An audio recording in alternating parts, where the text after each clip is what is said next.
There is this concept of a pyramid of arm wrestling moves that Devin Larratt used to talk about a lot. At the very top of this pyramid is the perfect move in arm wrestling, which you would always go for if you could. It takes away all of your opponent's fundamental strengths while you keep all of yours intact, keeping all of your options for transitions open. So why would it be a bad idea to go for it more often than not? The move is called the high hook, which is of course what the legendary Ottawa High Hookers, the team that Devin Larratt trains with, base their name on. But what does it actually look like and how does it work? You can think of the high hook as being the perfect balance between a top roll and a hook. You're taking your opponent's pronation by cupping, but unlike a more regular hook, you're also preventing your opponent from getting his own cup. Everything is possible from this position.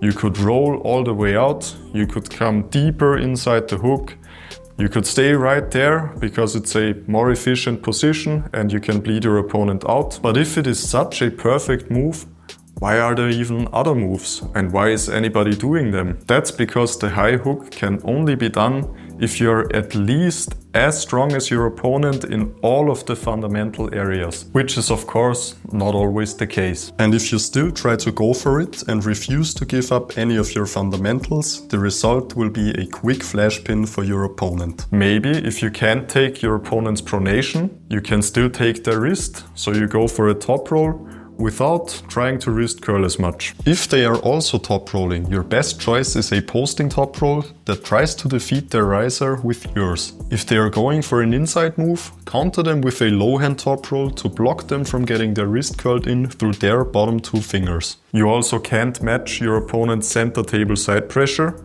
You can go for an open top roll, which puts even more emphasis on your opponent's hand and wrist. And giving up these inside pulling fundamentals like your wrist curl and your center table side pressure puts your move further down the pyramid on the outside pulling side. But if you cannot see a path to victory by taking your opponent's wrist, we have to go down the inside pulling side of the pyramid. Maybe you will have a chance of fighting your opponent's pronation instead.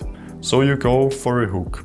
You give up your ability to fight your opponent from getting his own wrist curl a little bit.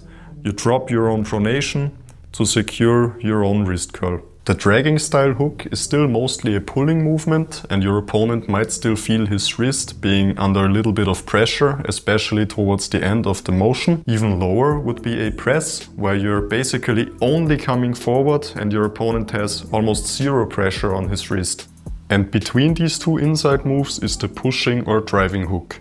This one is just a mixture of the other two. It's not quite a dragging hook and not quite a press, it's just somewhere in the middle. The further a technique differs from the high hook, the more fundamentals you're giving away just to amplify one single area of your arm wrestling game. And this is exactly why these other moves exist and are of course very, very useful. Because if you try to keep all of your fundamentals, your opponent might only feel 90% of the possible pressure that you could put on his wrist. But if you give away your side pressure and you maybe even kick your wrist back a little bit, your opponent might now be feeling 95% of the possible pressure. And this of course could be the difference between your opponent keeping his wrist and winning, or it cracking back completely and losing. But the further down a move is on the pyramid, the less options for transitions exist. If you fail this top roll that we talked about, there is absolutely no way you're turning this match inside after that if it fails. If we went for a more traditional top roll without giving away as many fundamentals, we might still be able, even if we fail to take the opponent's wrist, to turn the match inside and maybe make it about arm power. At the very bottom of the outside moves would of course be the king's move.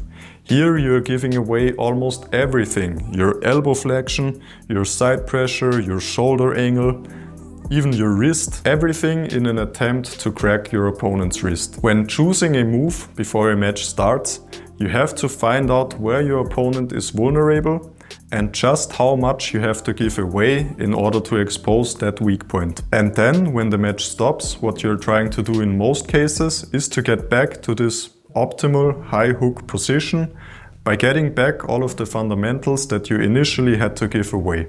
You can use re-grips, you can move your elbow, you can adjust your shoulder angle, all in an attempt to get back to the high hook, or even better, an exaggerated version of it where you have full control over everything. The only real exception to this that I can think of is the flop wrist press, as it kind of breaks the symmetry of this whole pyramid concept and is a bit out of place as a whole. It's a very special move, as it is the only inside move that does not attack your opponent's pronation at all, which is usually the main focus. If you're a beginner arm wrestler, try to get as efficient as possible at as many moves and variations as you can, because being able to do more than one thing could make the difference between you completely losing and getting last place at your next tournament, or actually getting a top spot. Thank you for watching and subscribe for more arm wrestling content.